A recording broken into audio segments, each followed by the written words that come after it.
ಈಗ ಹೇಳೋ ಉಡುಪ, ಇಂಥ ಹೆಣ್ಣಿನ ಜೊತೆ ನಾನು ಅದು ಹೇಗೋ ಸಂಸಾರ ಮಾಡಲಿ? ಅದೇನೋ ಗಾದೆ ಹೇಳ್ತಾರಲ್ಲ, ಅತ್ತ ಧರಿ ಇತ್ತ ಪುಲಿ ಅನ್ನೋ ಥರ ಹಾಗಾಗಿದೆ ನನ್ನ ಜೀವನ. ಇಷ್ಟು ಬೇಗ ನನ್ನ ಸಂಸಾರ ಹಾಳಾಯಿತು ಅನ್ನೋದು ಮೂರ್ಖತನದ ಮಾತು. ಅನುಭವಿಸೋದಕ್ಕೆ ಅಸಾಧ್ಯ ಅನ್ನೋ ಥರ ಇದ್ದರೆ ಇನ್ನೇನೋ ಮಾಡಲೋ ಉಡುಪ. ಭಾರತೀಯ ಸಂಸ್ಕೃತಿಯಲ್ಲಿ ಗಂಡ ಹೆಂಡತಿಯರಿಗೊಂದು ವಿಶಿಷ್ಟವಾದ ಸ್ಥಾನ ಇದೆ. ಇಲ್ಲಿ ಗಂಡ ಹೆಂಡತಿ ಅಂದರೆ ಅದೊಂದು ವಿಶೇಷವಾದ ಅನುಬಂಧ, ಜೊತೆಗೊಂದು ಕಮಿಟ್ಮೆಂಟ್, ಬದ್ಧತೆ. ಅದೆಲ್ಲ ಬಿಡು, ಅರ್ಧನಾರೀಶ್ವರ ಕಲ್ಪನೆನೇ ಸಾಕು ನಮ್ಮ ದಾಂಪತ್ಯ ಜೀವನದ ಪರಂಪರೆ ಹೇಳೋದಕ್ಕೆ. ಆದರೆ ಈ ಮಾತುಗಳೆಲ್ಲ ಶೇಣಿ ಸಾಮಗ್ರು ಇಂಥವರಿಗೆ ತಾಳ್ಮದ್ಲೆ ಕೂಡದಲ್ಲಿ ಅರ್ಥ ಹೇಳೋದಕ್ಕೆ ಮಾತ್ರ ಬರುತ್ತೆ, ನಿಜ ಜೀವನಕ್ಕಲ್ಲ ಕಣ.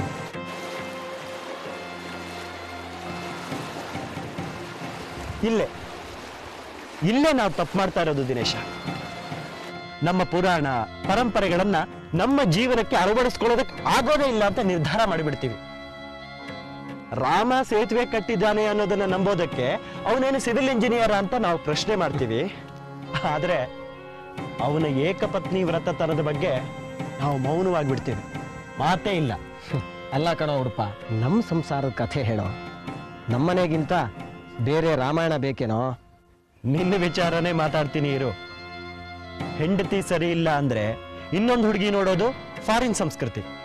ಆದ್ರೆ ಇದ್ದ ಹೆಂಡತಿನ ಸರಿ ಮಾಡ್ಕೊಂಡು ಸಂಸಾರ ಸಾಗಿಸೋದು ನಮ್ಮ ಪದ್ಧತಿ. ಅದು ನನಗೆ ಗೊತ್ತು. ಅಷ್ಟಾದ್ರೆ ಸರಿ, ನಿಧಾನಕ್ಕೆ ಅವಳೇ ಸರಿ ಹೋಗ್ತಾಳೆ. ಯಾಕೋ ಸರಿ ಮಾಡೋದು? ಎಲ್ಲ ನಿನ್ ಕೈಲಿದೆ. ಪ್ರೀತಿಯಿಂದ ಪ್ರೀತಿಸಿದ್ರೆ ಎಲ್ಲ ಸಾಧ್ಯ ಆಗುತ್ತೆ. ಒಂದು ಸಂಬಂಧನ ಕಳ್ಕೊಳ್ಳೋದು ಹೆಚ್ಚಲ್ಲ, ಉಳಿಸ್ಕೊಳ್ಳೋದು ಸವಾಲಿನ ಕೆಲಸ. ಆ ಶಕ್ತಿ ನಿನಗಿದೆ. ಹಾಗಂತೀಯ?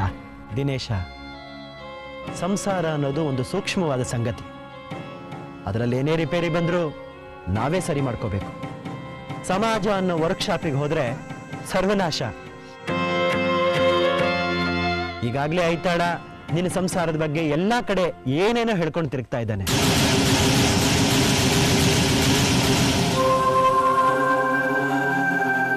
ದಿನೇಶ, ಒಬ್ಬ ಆತ್ಮೀಯನಾಗಿ ಹೇಳ್ತೀನಿ, ನಿನ್ನ ಸಂಸಾರನ ನೀನೇ ಸರಿ ಮಾಡ್ಕೊಳ್ಳೋ, ದಯವಿಟ್ಟು ಪ್ಲೀಸ್.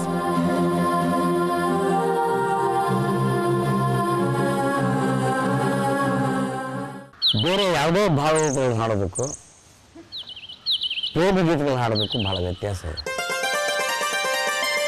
ಪ್ರೇಮ ಗೀತೆಗಳನ್ನ ಹಾಡಬೇಕಾದ್ರೆ ಆ ಗೀತೆಯ ಭಾವವನ್ನು ಅನುಭವಿಸಿ ಹಾಡಬೇಕು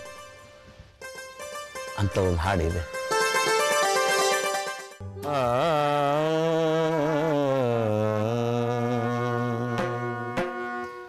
ಒಮ್ಮೆ ನಕ್ಕು ನನ್ನ ನಗಿಸು, ಒಮ್ಮೆ ನುತ್ತಿರುವುದೆನ್ನ ಮನಸ್ಸು.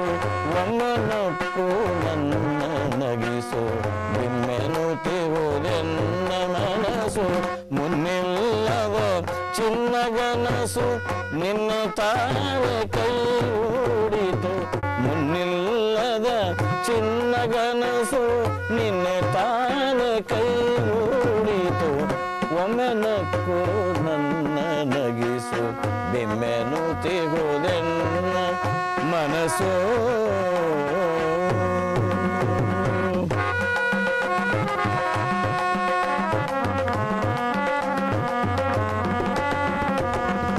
ತನ್ನನ್ನೇ ಕೆಡಲಂತೆ ನಗು, ಬಣ್ಣದ ಮುಗುಳಂತೆ ನಗು. ತನ್ನನ್ನೇ ಕೆಡಲಂತೆ ನಗು, ಬಣ್ಣದ ಮುಗುಳಂತೆ ನಗು. ಹುಣ್ಣಿಮೆ ಇರುಳಂತ ನಗು, ಹುಣ್ಣಿಮೆ ಇರುಳಂತ ನಗು. ನನ್ನೂವಯ ಹೆಣ್ಣ ನಗು. ಒಮ್ಮೆ ನಕ್ಕು ನನ್ನ ನಗಿಸು, ಬಿಮ್ಮೆನು ತಿರುವುದೆನ್ನ ಮನಸ್ಸು.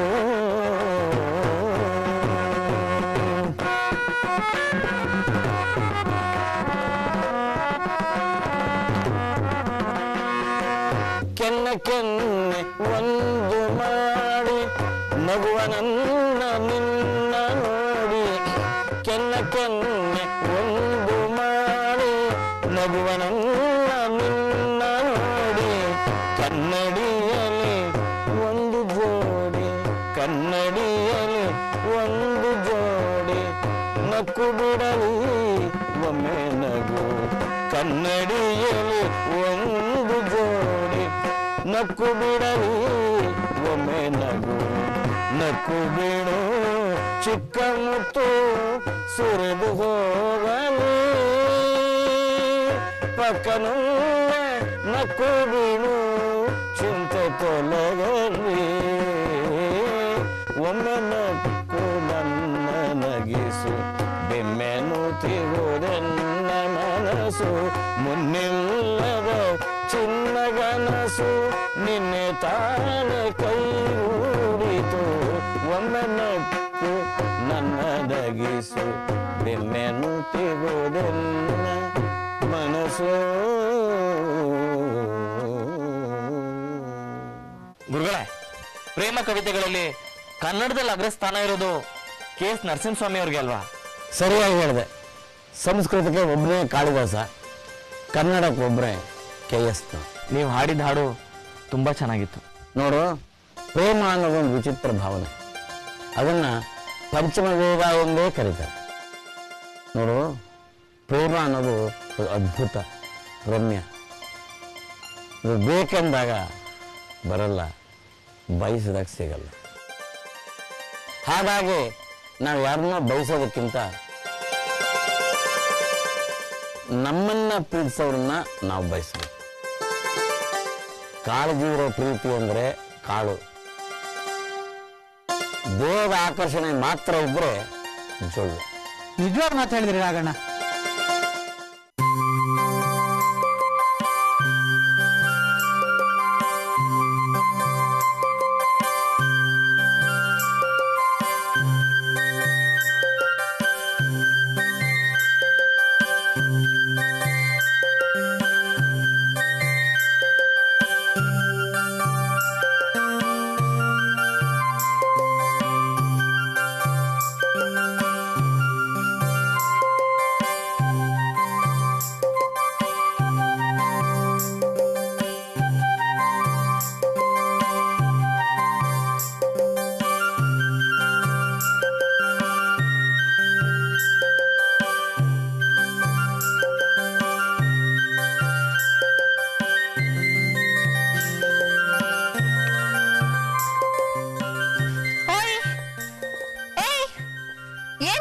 ನೀನು ಇವತ್ತು ನೆನ್ನೆಗಿಂತ 2 ಸೆಕೆಂಡ್ ತಡ.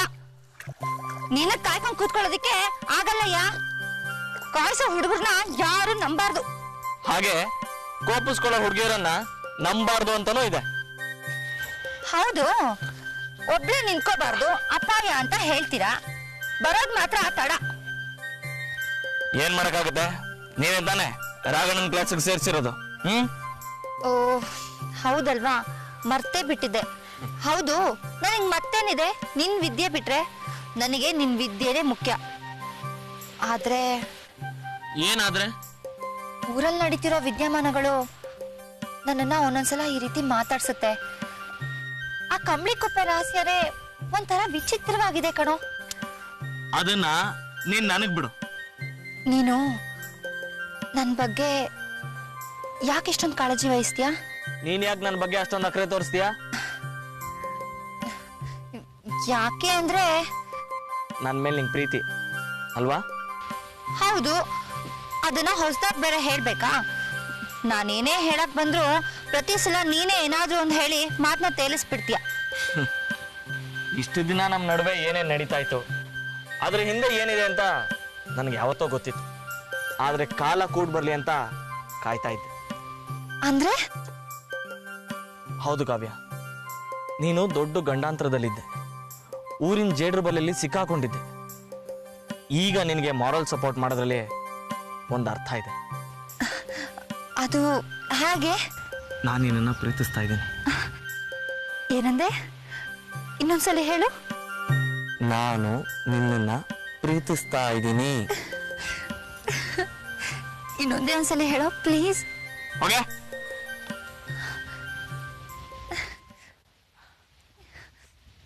ನಾನು ನಿನ್ನನ್ನ ಪ್ರೀತಿಸ್ತಾ ಇದ್ದೀನಿ. ಇದ್ದೀನಿ.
ಅಮ್ಮ, ನನಗೆ ಇವತ್ತು ಎಷ್ಟು ಖುಷಿ ಆಗ್ತಾ ಇದೆ ಗೊತ್ತಾ?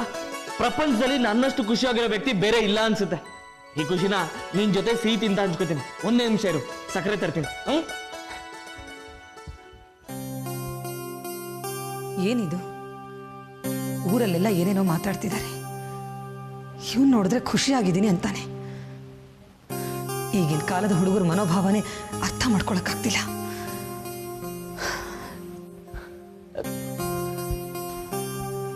ಅಮ್ಮ, ಇತ್ತೀಚೆಗೆ ನೀನು ಹೋಗ್ತಾ ಇರೋ ದಾರಿ ಒಂಚೂರು ಸರಿ ಇಲ್ಲ ಕಣ. ಒಬ್ಬ ಜವಾಬ್ದಾರಿ ಹುಡುಗ ಮಾಡೋ ಕೆಲಸ ಅಲ್ಲ ಇದು. ನೀನು ಒಬ್ಬ ಪೋಕ ಆಗ್ಬಾರ್ದು.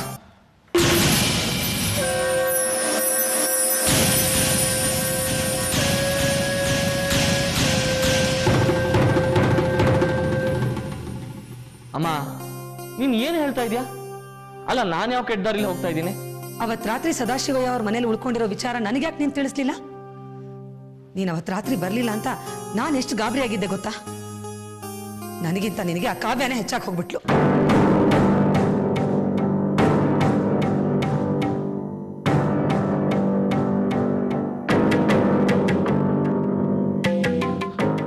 ಅಂಥದ್ದೇನು ಇಲ್ಲಮ್ಮ. ಇದೊಂದು ಸಾಮಾನ್ಯವಾದ ಸಂಗತಿ. ನನ್ನ ಮೇಲೆ ನಿನಗೆ ನಂಬಿಕೆ ಇದೆ ತಾನೆ? ಇತ್ತು. ಆದ್ರೆ ಈಗೀಗ ಆ ನಂಬಿಕೆಯ ಸಾಗರದ ಮೇಲೆ ಪ್ರಶ್ನೆಗಳ ಅಲೆಗಳು ಏಳ್ತಾ ಇದ್ದಾವೆ.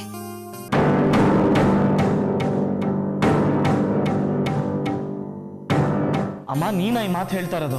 ನಾನೇ. ನಿನ್ನ ಮೇಲೆ ಇನ್ನಿಲ್ಲದ ಪ್ರೀತಿ, ವಿಶ್ವಾಸ, ನಿರೀಕ್ಷೆ ಎಲ್ಲ ಇಟ್ಕೊಂಡಿದ್ದೀನಿ ಕಂದ. ನಾನು ಬದುಕೋದಕ್ಕೆ ಇರೋ ಭರವಸೆ ನೀನೊಬ್ನೇ ಕಣೋ. ನೀನು ಯಾವ ತಪ್ಪು ಮಾಡಿದ್ರು ನಾನು ಅದನ್ನ ಸಹಿಸೋದಿಲ್ಲ. ಅಲ್ಲಮ್ಮ, ಏನಾಯ್ತು ಅಂತ? ನಿನಗೆ ನಿನ್ನ ವಿದ್ಯೆ ಮುಖ್ಯ.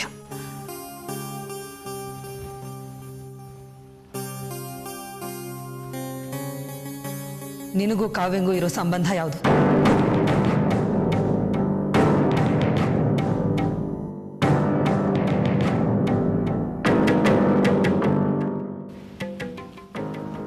ಅದು ಪ್ರೀತಿ, ಪ್ರೇಮ, ಪ್ರಣಯ ಅಲ್ಲ ತಾನೆ?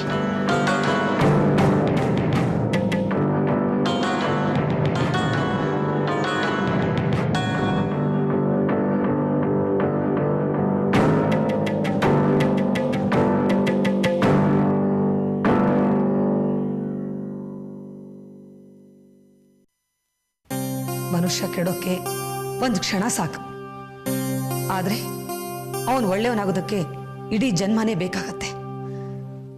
ನಿನ್ನ ಬುದ್ಧಿ, ನಿನ್ನ ಮನಸ್ಸು ಎರಡೂ ನಿನ್ನ ಕೈಲಿರಲಿ.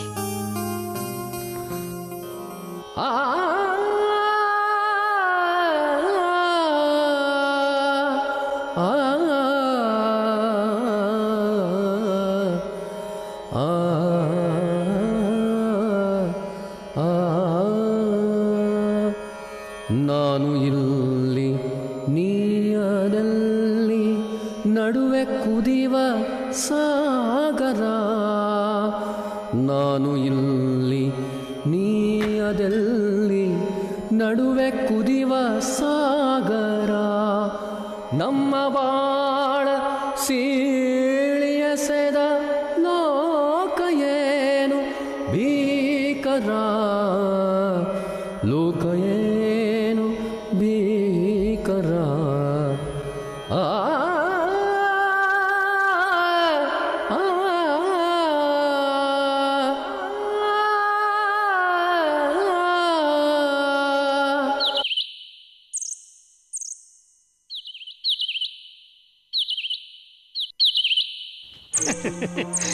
ಈ ವಿಶೇಷ ಸುದ್ದಿ ಹೇಗಿದೆ ಹೇಳಿ? ಹೌದು, ಅದೇ ಅಲ್ಲೇ ಬೆಂಗಳೂರಲ್ಲಿ ದಿವ್ಯಾಗೆ ಅಧಿಕೃತ ಪ್ರಸ್ತ, ಇಲ್ಲಿ ಕಾವ್ಯಾಗೆ ಅನಧಿಕೃತವಾಗಿ ಅಧಿಕೃತ ಪ್ರಸ್ತ. ನನ್ನ ಜೀವನದಲ್ಲಿ ಇಂಥ ಸುದ್ದಿಗಳನ್ನು ನಾನು ನಿರೀಕ್ಷೆ ಮಾಡಿರ್ಲಿಲ್ಲ ಬಿಡು. ಏಯ್ ಏಯ್ ಏ ವಿಜಯ್, ನನ್ನ ಜೊತೆ ಇಂಥ ಆಟ ಆಡ್ಬೇಡ ನೀನು. ಯಾರು ಇದೀನ ಎಲ್ಲಿದ್ದಾನೆ? ಏನಾಗಿದೆ ಗುರುಗಳೇ? ನೋಡೋ, ಯುದ್ಧನ ನಾನು ನನ್ನ ಸ್ವಸಾಮರ್ಥ್ಯದಿಂದ ಗೆಲ್ಲೋನು. ಹಿಂಬಾಗಿಲಿನಿಂದ ವಿಧಾನಸೌಧ ಪ್ರವೇಶ ಮಾಡೋ ರಾಜಕಾರಣಿಗಳನ್ನ ಕಂಡ್ರೆ ನನಗೆ ಆಗಲ್ಲ. ಅಂದ್ರೆ ಹೌದ್ ಕಣ್ರೋ, ಹಂಡ್ ಹುಂಡಗಳ ಸದಾಶಿವಯ್ಯನ ಮನೇನ ನಾನು ಹಾಳು ಮಾಡಬೇಕು. ಅದು ನನ್ನ ಆಸೆ, ನನ್ನ ಗುರಿ, ನನ್ನ ಅಪ್ಪನಿಗೆ ನಾನು ನೀಡೋ ಚಿರು ಶಾಂತಿ. ಆದ್ರೆ ಆದ್ರೆ ಆದ್ರೆ ಈ ವಿಧಿ ಆ ಕೆಲಸ ಮಾಡಕ್ ಹೊರಟಿದ್ದಾನೆ. ನನಗೆ ಇಷ್ಟ ಆಗಲ್ಲ ಹೇಳಿದ್ದೀನಿ. ಅಂದ್ರೆ ನೀವ್ ಹೇಳೋದು? ವಿಷಯದ ಹಸಿವಿನಲ್ಲಿದ್ದ ನಿಮಗೆ ಕಾವ್ಯ ಕಿರಣ ಇಬ್ರು ಒಳ್ಳೆ ಮೇವು ಕೊಟ್ರಲ್ವಾ? ಕಾವ್ಯ ಜೀವನನ ನಾನು ಹಾಳು ಮಾಡಬೇಕು ಅಂತಿದ್ರೆ ಅವಳೇ ಅವಳ ಕೈಯಾರ ಹಾಳು ಮಾಡ್ಕೋತಾ ಇದ್ದಾಳೆ. ಇದು ನನಗಿಷ್ಟ ಆಗ್ತಿಲ್ಲ. ಅಂದ್ರೆ ನೀವ್ ಹೇಳೋದು? ಹಾಳು ಮಾಡದೆ ಹೋದ್ರೆ ರಾತ್ರಿ ನನಗೆ ನಿದ್ದೆ ಬರೋಲ್ಲ ಕಣು. ಹಾಳು ಮಾಡಬೇಕು, ಹಾಳು ಮಾಡಬೇಕು, ಹಾಳು ಮಾಡಬೇಕು, ಇದು ನನ್ನ ತಾರಕ ಮಂತ್ರ. ಅದಕ್ಕೆ ನಾವಕ್ಕ ಹೇಗೋ ಅಡಿಕೆ ಹೊರಡು ತೊಟ್ಟಿ ಅದೆಯಲ್ಲ, ಅದೇ ಅಲ್ಲ ಮೂರ್ ಒಂದ್ ಕಡೆ ರಾಶಿ ಇಟ್ರ ತಪ್ಪ. ನಿನ್ನ ಲೆವೆಲ್ ಅಷ್ಟು ಕಣ, ತಟ್ಟಿ ಹಾಳು ಮಾಡ್ತೀರಿ ಅಷ್ಟೇ. ನಾನು ಹಾಗಲ್ಲ ಕಣ್ರೋ ಪೆಂಗಗಳ. ಮನೆಯಲ್ಲಿ ಬೆಂಕಿ ಹಚ್ಚಬೇಕು, ಅದು ನಿಧಾನವಾಗಿ ಮನೇನ ಸುಡಬೇಕು. ನೋಡ, ಯಾರನ್ನಾರು ಸಾಯಿಸ್ಬೇಕು ಅಂದ್ರೆ ಕುತ್ತಿಗೆ ಇಚ್ಕೋದು ಅಥವಾ ರಪ್ ಅಂತ ಕತ್ತಿ ತಗೊಂಡು ಕುತ್ತಿಗೆ ಸೀಳೋದು, ಅದು ಎಲ್ರ ಶೈಲಿ. ನನ್ನ ಶೈಲಿ ಅದಲ್ಲ. ನನ್ನ ಶೈಲಿ ಹೇಗೆ ಅಂದ್ರೆ ನಿಧಾನವಾಗಿ ವೈರಿ ಮೈಯಲ್ಲಿ ವಿಷ ಏರಿ ನರಳಿ ಸಾಯ್ಬೇಕು. ಈಗ ನಿಮ್ಮ ಮುಂದಿನ ಕಾರ್ಯಕ್ರಮ? ನಮ್ಮ ಮುಂದಿನ ಕಾರ್ಯಕ್ರಮಕ್ಕೆ ವೇದಿಕೆ ಈಗಾಗಲೇ ಸಿದ್ಧವಾಗಿದೆ. ನೀವೇ ತಂದಿರೋ ರಸವತ್ತಾದ ವಿಷಯ. ಅಧ್ಯಕ್ಷರೇ, ಮುಖ್ಯ ಅತಿಥಿಗಳೇ ಹಾಗೂ ಬಂಧುಗಳೇ, ಇತ್ತೀಚೆಗೆ ನಮ್ಮ ಊರಿನ ಸದಾಶಿವಯ್ಯನ ಮನೆಯಲ್ಲಿ ನಮ್ಮ ಊರಿನ ಪಡ್ಡೆ ಹುಡುಗರು ತಲೆ ಕೆಡಿಸುವಂತಹ ಒಂದು ಘಟನೆ ನಡೆದಿದೆ. ಸದಾಶಿವಯ್ಯನ ಶಿಷ್ಯ, ಪ್ರಖ್ಯಾತ ಗಾಯಕ ಕಿರಣ ಅನ್ನೋನು ಮುಂದಿನದನ್ನ ತಮಟೆಯ ಮೂಲಕ ಪ್ರಚಾರ ಮಾಡಬೇಕು ಅಂತ ಬರ್ತೀವಿ. ಕೆಲಸ ಮಾಡಿ ಮುಗಿಸ್ತೀವಿ.